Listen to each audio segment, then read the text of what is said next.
Hey guys, welcome back. Third installment, third segment. Yep. For this cast of the Intelligent Idea Talkers podcast, coming at you live. Yep. Today. And, in anticipation of the 2020 elections coming up, we're going to talk about a little subject called reparations. It's March 2019, and everybody's on the 2020 elections like, hurry up and get here. Reparations, man. Yeah, but of course, I don't know if you guys have been paying attention to the news at all, but the big topic now, all of a sudden, out of the blue, we haven't heard anything about it for, I know I'm stepping on the lead, but we haven't heard anything about reparations. But right now, the big topic is reparations.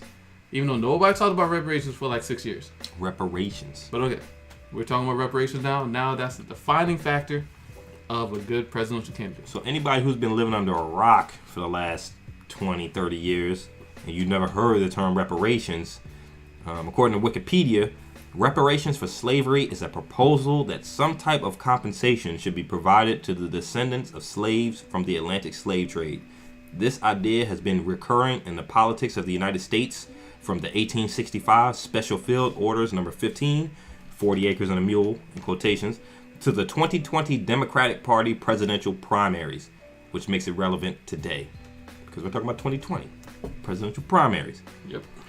This compensation has been proposed in a variety of forms, from individual monetary payments to land-based compensation related to independence. The idea remains highly controversial, and no broad consensus exists as how it could be implemented, which is what leading us into Bernie Sanders. What Bernie Sanders was saying in his article, like, is irrelevant. How do you divvy up reparations? If reparations is a thing. So, last time I saw, what really kind of sparked me on this whole thing was, first off, reparations came up because, what was her name? Kamala Harris. She's the presidential candidate who was a district attorney, and also in the Senate. She's a Senate, and I think it's from California. So she's running, and she was asked a question about whether or not, in the audience, whether or not she supports reparations for black people. And she was like, yeah, I would support reparations. And that sparked the whole thing, because we haven't seen this before. Right? And it was like, oh, wait. Oh, shit, reparations. So they asked Elizabeth Warren, who's also running. I forgot what she's running from, but anyway, she's a super progressive candidate. And so they asked her, do you support reparations? She was like, yeah, I support reparations. I was like, oh, it's two people. Right? So, can't believe it. Actually said it out loud. Yeah. We're your old reparations. So this has become kind of a reoccurring theme at this point, right? Like now, because you have people with the gall, and that's really what it is, the gall to say that they support reparations. I do not mince words. This is an issue of having the balls to represent something we know white people don't like. So you have a presidential candidate who has the balls to represent something white people in general don't like. You go to a grocery store right now, ask 5 white people, who do you think black people should get reparations? I guess it depends on where you're at. But I'm pretty sure around here, and I'm in Northern Virginia, that most white people be like, hell no. Right? I think they'd probably ask valid questions like we're asking, who's going to pay for it, where's the money going to come from, how's it divvied out. I would err on the side. Maybe a lot of people would say yes, because no doubt in my mind we are owed reparations. Like, and I say we, speaking as a classified black man and descendant of slaves in America. Right? You have to. If anybody is due for reparations, it's black Americans, right? The problem is that I see is going to be, how do you divvy it out? Or do you take people's certain percentage African heritage that they have? Do you do ancestry tests on everybody? Right. What's the DNA level of African ancestry? You start getting into the semantics in American slaves. Like, how do you get that? Also, but that all brings us to Bernie Sanders, where when they asked Bernie Sanders was like, "Hey, do you support reparations?" And he asked the valid questions. One, what do you mean by reparations? At least he didn't say hell no. Hell no. He didn't say hell no. He was like, he said, well, he did say, I think it's a divisive issue. And he was like, it was definitely divisive. It is a divisive issue. He was like, it's a divisive issue, and that what do you mean by reparations? And then he afterwards he listed a number of programs which he did support, a number of bills. Another another lawmaker was put in order that he was behind and supporting that would help level the playing field for minorities in the country. And the response to that was, oh my God, Bernie doesn't support reparations. Right. Bernie hates black people. Calm down. And we all know Bernie does not hate black people. Yeah, but it's very true. And the first thing he said in his response was true. First of all, as Bernie's saying this, first of all, its likelihood of getting through Congress is nil. Point made. Right there. First sentence. I'm like, okay, well, yeah, true that. I mean, what kind of bill are we proposing? And the proposed bill, would it even get through Congress? You know, I won't say it's nil, because I think a lot of people have empathy, sympathy, and acknowledgement of what happened during slavery. Mm-hmm. But it's pretty low of getting through, because who's going to pay for it? You know, is the thing. And it is going to be very divisive, especially when it comes down, like we said, to the semantics of divvying the reparations. And you start, even not only amongst like black versus white, but say it's black versus black. Say if they start divvying out by the percentage of your African DNA, and this black person has 5% less than I do, and he gets, how much more is he due than I am? You know, are you saying that I don't deserve them and he does because he's 5% more black than I am? You know what I mean? So it's like, it is going to be divisive, and it's true. You don't want to just end it with a one-time monetary payment, because people will blow that. Right, exactly. Right. And like, is that like, that's not necessarily imparting wealth to the people, right? Or to the people who you're trying to help, like black people, right? And not only do you compensate for the abuse that black people received during slavery, because it is an atrocity. Like, and the thing with black Americans, especially in slavery and even through civil rights, it's like you can't run away from your nationality. You're black, so when people see you, you know, you're labeled like, immediately. You know, right? Like, I was even actually, nowadays, right? I was thinking about that, strangely enough, on when I was on the metro the other day. Like, so I heard there was this article that came out, and it's about, what I'm talking about is like about being identified immediately as a particular race, right? Mm-hmm. So black people deal with this all the time. It's never like something we don't get away from, but other groups are sometimes able to mix, right? Mm-hmm. They're able to blend in. You don't always know which white person is Irish and who's actually like white. They're just white, or from the Caucasus, or however, right, like it's labeled out, right? Irish, they just kind of look white. So I was looking at, like, I remember seeing an article about like somebody was posting how to identify a Jew, right, or a Jewish person. So I was like, okay, that's weird. I didn't really read it, right, but I was on the metro and I started looking around. It was actually kind of subconsciously, and I looked at this dude. I was like, you Jewish? I might be Jewish, right? And I was like, damn. I was like, damn, that's messed up. So I saw another verse. I was like, okay, probably a Jew. And it was just like, so I was thinking about, like, immediately I was like, wait, but what does it matter? Because black people, we deal with that all the time. All the time. Maybe I was like, oh, that ain't black. Right, he black. He black. Now, some people are blacker than others. When you get too black, you turn into niggas. Okay? Right. But, like, you know what I'm saying? There's levels to blackness. You know what I'm saying? And some people are like white black guys, you know? Like, you can label a black guy as acting too white. So it comes down to, like, your individual preference and just how it is, man. Right. Like identification of your race has always been a thing black people have to deal with. Do you think they should do but like genetic testing early on in school? Like, it should be like a school mandated thing? Nah. Right? Like, I don't think so. You don't think so? Like, maybe kindergarten they'll test you to see what you actually are, you know? But so instead of just labeling you as a black American, you can be because they label you on tests and job applications, whatever, as African American. So what are the Africans who come from Africa to America? What are they then? They're African Americans, and they become like citizens, right? Right. So they're African Americans. So are we under the same? We're all under the same label of African American. I guess. Yeah, like, if you start doing stuff like that, then even if it goes to white people, you have to say, well, he's German American. But you know what? A good way would be like African American, or you could do it like you don't have to have like Asian. Mm-hmm. They have Asian, then they have Asian Alaskan descent or something. Right. So they could do like African American, the African American Alaska. American descent. Yeah, I know what you mean. Or like, Alaskan descent. Right. Or like descendant of slavery. I don't want. Right. I want like that.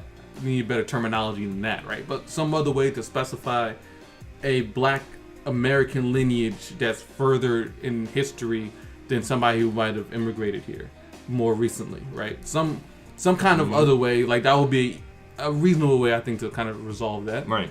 But here, so talking about like Bernie Sanders' response to the reparations, and so also first I want to point out, reparations. I'm not anti-reparations. Let me be clear on this. Reparations will be cool, mainly because I'll be a recipient, right? Because my family is 100% Black American, right? If you like, didn't know, in case you didn't notice, you know what I'm saying? In case you didn't realize, right? You know what I'm saying? So I mean, of course, and there's always like it's a good practice to acknowledge when wrong has been done, especially on a mass scale, and when it's become systematic, to acknowledge that this happened, it was bad, and you want to do better, which is it's a huge like step up for the country, for the consciousness of the country, right? Like when they acknowledge that what they did to the Native Americans, like that was terrible. Right. Like the whole Trail of Tears thing was horrible. The fact that we wiped out like 90% of Native Americans in the country. And there have been reparations packages paid to groups of Native Americans throughout history. And their ability, like that, there have been, and it's not like Native Americans doing it amazingly well right now. Right. But a national apology, like for Black people, African Americans, something like a national apology from the country. National recognition. Like we've, for a lot of it, I Black think it will Americans go a long have had way. to acknowledge it ourselves. Right. Like the African American History Museum, it took for effing ever to get that museum to be like, hey, this in specific happened to Black people in this country, and this was an atrocity, and this is what we survived. There's always been a whole thing about struggle for African Americans, for Black people, right? There's always been struggling going on, and yeah, this happened, but we were able to still trying to climb up and do better for ourselves. But we more or less had to do it ourselves. But it would be nice to be like, okay, like to have the country as a whole, or at least the leadership of the country, be like, okay, look, we effed up. Right. We're sorry about that. This was wrong. Recognize the fact that this was reparations would be atrocious cool. and crazy.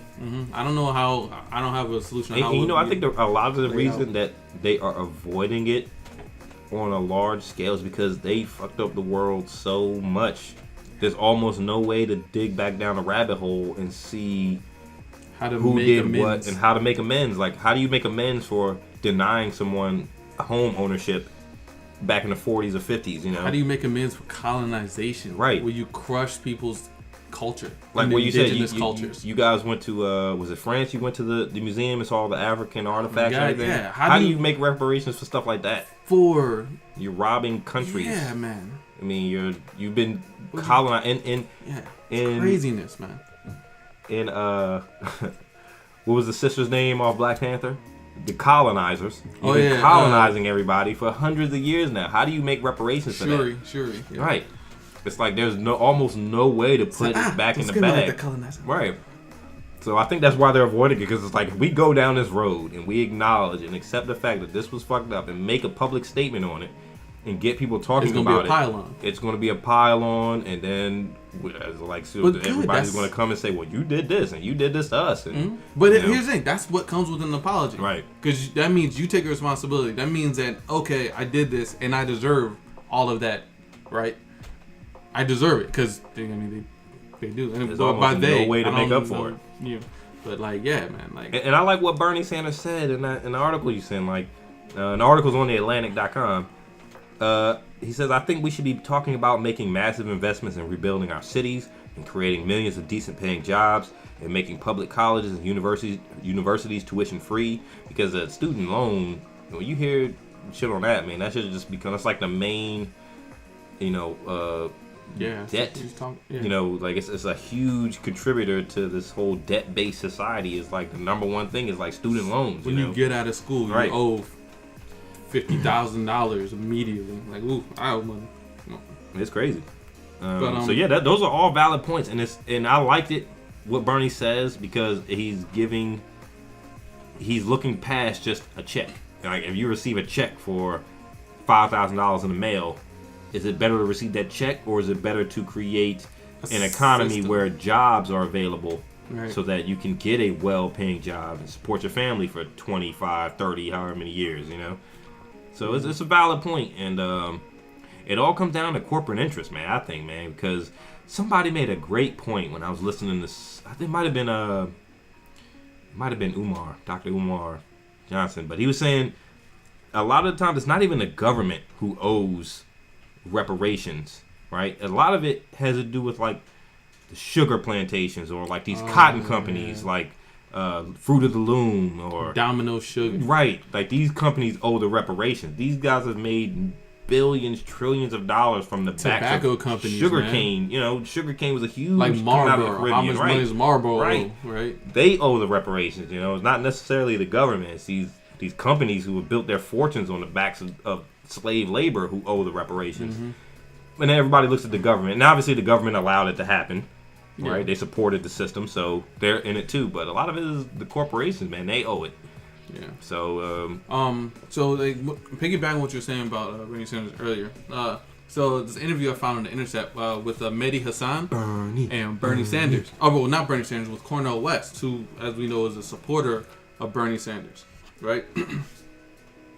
And so they were having a conversation, and of course, the issue of reparations comes up. So, real quick, would you ever name your kid Cornell? It's a pretty cool name, right? Cornell. Pretty good name. Right, Cornell. I like that. Yeah. Cornell. Dr. Cornell. All right, hold on. We'll talk about it. All right. So Mehdi Hassan asked, sorry. Okay, so Mehdi Hassan is asking, do you think you can get him to move on reparations? Speaking about Bernie Sanders to Cornel West, because he was asked on ABC's The View about whether he backed it, and he said, well, you know, we've got crisis in other communities, and there's other better ways to address it than by just writing a check, as Dee pointed out earlier. Mm-hmm. So going on, Cornel West asks or replies, no doubt about that, but the core is ensuring that there's a fundamental transformation in the racist system under which we live, so that the lives of black and brown and yellow people are much better. And so that's the real issue. And so it seems to me that I don't want reparations to be an issue that gets us away from taking a stand on those issues. So much better than any of the other candidates. Speaking of the other presidential candidates. And so to me, up to this point, like, Bernie Sanders has been the only one to give an honest, nuanced answer, right? Mm-hmm. His answer was, one, is writing a check going to be the solution for what black people have dealt with? Right. It would be nice, but is that the solution? He was honest in the fact that probably won't pass. And you have to respect his answer. Like, yeah. You gotta respect it. But yeah, and I hate the fact that people are acting like, oh no, he just said no, F that. Right. Like, he didn't. And he said that there's other programs that we can put in place to help minorities, black people, people of color in society to help level the playing field so they can do better. Right. And it's not like he's just saying that in general. He signed on to specific legislation with specific like outcomes that would help black people. And and on the town hall on CNN, he listed them. And people act like he didn't say anything. Mm-hmm. People act like he just said, hell no.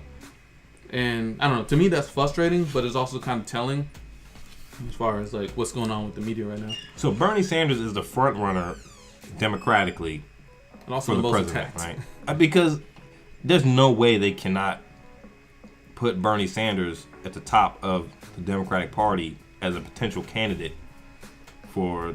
as this moment right now, right? Like, they have to dig up some dirt on Bernie. They got to find Bernie like a prostitute or something to knock him off. I'm not even sure a prostitute will do it. Right, because we got Trump in office. Like, will a prostitute do it? Right. There's too much. He has too much backing right now. I think it's too old.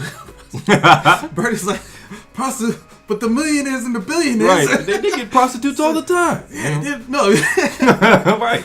They can't have time for prostitutes. The millionaires and the billionaires are corrupting. Like, damn, dude, get your spill, man. Right. It's crazy. Yeah. So in response to that, like, yes, Bernie Sanders definitely put forth a valid answer. He didn't just agree with it just to be on the right side of things. He put forth a valid argument, and it's a valid discussion where you don't just want to check a one-time compensation. You want something that's going to be generationally better for you and for the country as a whole. You know, like, he's not talking about just making jobs specifically for black people, you know, which is what a lot of reparations is all about. Right. He's talking about making jobs for everyone. You know, this is a countrywide economic boost that he's talking about, which is, you can't not support that, right? That's ridiculous. Come on, man. You can't poke holes in that. Well, you said no to black people. You know, yes, we've been wrong throughout American history and throughout world history as far as, you know, Europe, England, you know, but it's crazy, man. How do you make amends for this? So on Wikipedia, I pulled up something about reparations, right? And they have this section, this U.S. historical context. I just want to read this real quick because it's crazy, and I don't think a lot of people probably know this story. It might have been mentioned before, you know, maybe in history class or something like that. And it's kind of long, so just bear with me for 1 second. And we're trying not to make this part of the cast too long, so we're going to try to wrap this up soon, all right? Too late. Okay, so real quick. The arguments surrounding reparations are based on the formal discussion about many different reparations and actual land reparations received by African Americans, which were later taken away. The story: in 1865, after the Confederate States of America were defeated in the American Civil War, General William Tecumseh Sherman, which we all know him because they said he was on that march from like Tennessee to Atlanta, burning every goddamn thing. Forget there's a specific name for the march. Issued Special Field Order Number 15 to both assure the harmony of the action in the area of operations and to solve the problem caused by the masses of freed slaves. A temporary plan granting freed families 40 acres of tillable land in the Sea Islands and around Charleston, South Carolina, for the exclusive use of black people who had been enslaved. Shout out to William Tecumseh Sherman, because he actually passed that order and granted land, tillable land, workable land, to masses of freed slaves who they had nothing to do with. He went through the South burning plantations, right? So you have all these freed slaves, thousands of people with nowhere to go. They didn't give you anything when they freed you. They just said, "Oh, here you're free." You know, they didn't give you any land or anything to work or to build yourself up. Before Jim Crow, and they were like, "All right, but you got to have a job or someone put you in jail." So he gave them land, right, around Charleston, South Carolina. The Army also had a number of unneeded mules, which were given to the settlers. Around 40,000 freed slaves were settled on 400,000 acres in Georgia and South Carolina. However, President Andrew Johnson reversed the order after Lincoln was assassinated and the land was returned to its previous owners. That's why they assassinated Lincoln. Damn. Right there. Because he was given... All these black people were given means. Now, how do you make reparations for that? Right. You know what I'm saying? They were given means. 40,000 people had a future. They had workable land, tillable, able to build a community, and then it was taken away by government order. Yep. So how do you... Crazy. Crazy. That's crazy, man. That's crazy. It's like, man, like, how do you make reparations for that? So if they did pass reparations with these people who were kicked off this land, these 40,000 people and their descendants, well, not these 40,000 people, but would their descendants get the reparations? Would they get a higher reparations package? Right. How do you divvy it out? That's wild, man. I doubt a lot of people know that story because I never heard it. They never taught that part in school. They taught about his march. What was it called? Sherman's March. Where he burned up and ripped up all the railroad tracks and everything and just totally laid waste to the South as he marched through. Yeah. But how many people know that he handed out land to 40,000 slaves, which was later on taken away by Andrew Johnson, who was the president? That's so crazy, man. Like, the fact that... That's so crazy, man. The fact that even happened. One, you were able to give it and then taken away so quickly. Took it away. Like, that's so crazy. It's funny when you think back on it, but it's like, wow. Like, they're cutthroat, man. That's what white supremacy looks like. Cutthroat. But yeah, man. So back to the reparations. One more part I wanted to add was that, like, I'm not saying that everybody who said that they're for reparations are like lying or whatever. Right. But we just have to be like, do we want to make this the make or break topic, right? Like, do we want to draw a line here? And also the fact that I don't think so. There's only one candidate so far. So there's the reparations bill. Is HR 40, And so far, there's only one person who signed on to it of the presidential candidates, and that is Tulsi Gabbard from Hawaii. The only one. So unless these other candidates are saying that, okay, we are for reparations, this is what we want to fight for, Right. sign on to the bill, and then more apt to believe you. Otherwise, be honest. Okay? I think they would. I don't think anybody's gonna sign up for that. Okay. Nobody's gonna sign up for it. All right. Right. Anyway, so yeah. Well, yeah. I mean, I don't think it's gonna be a make or break topic for this election. I don't think anybody's really gonna touch it in the end. Nah, which like, is why this it's is gonna coming be up in forgotten. 2019 Like, instead of in 2020. the fact I know is that I watched Elizabeth Warren's town hall, the one she did last week, where she was like, "Oh, down with Electoral College," which makes amazing sense to me. We'll cover that next time. We'll talk about it next time. But yeah, she had already on that she walked it back. Right. Like she was like, "Oh yeah, no, I mean of course, Yeah, right. yeah, I mean black people need more." Right. It only Justifications. makes sense. But yeah, I mean, we'll see how this election goes. I think this thing is going to be swept under the rug. I don't think reparations are a realistic, way to go. But And also, I don't think it is definitely deserved though, because something has It's to go definitely on. deserved. I mean, they said people in the Caribbean, a lot of African countries, talking about the population they lost during this whole trade, and how do you make amends for this? Because there are thousands, millions of lives who were affected. And the fact that we have proof that the discrimination and the hardship black people were pushed through, Right. like it's evident today, still very clearly. So We'll see, man. We'll see. still But suffering. at the end of the day, let's go Bernie. Yeah, This is going to Bernie. be a very telling. Sweet. This is going to be a very telling next year, man. 2020 is like, Dude, they're gonna if assassinate Bernie is him. not there at the end, don't say that, man. Come on, man. Come on. That would be crazy. That would be crazy. In this modern You day think and it wouldn't age, happen? I mean, what's the last assassination attempt? Was it Reagan? Didn't Reagan get shot? I think he did get shot. He wasn't assassinated, obviously, but I think he got shot, though. I think somebody shot him. But that would What? be No, so that was- crazy, man. Don't say that about Bernie, man. Nobody's going to go after Bernie. Don't do that. I right. know, right? That, All right, that would guys. be wild. Yeah, man. Go Bernie 2020. Let's go. Go to Burn. All right, All right, guys. guys. Thanks for joining us. Yeah. Peace. Next time.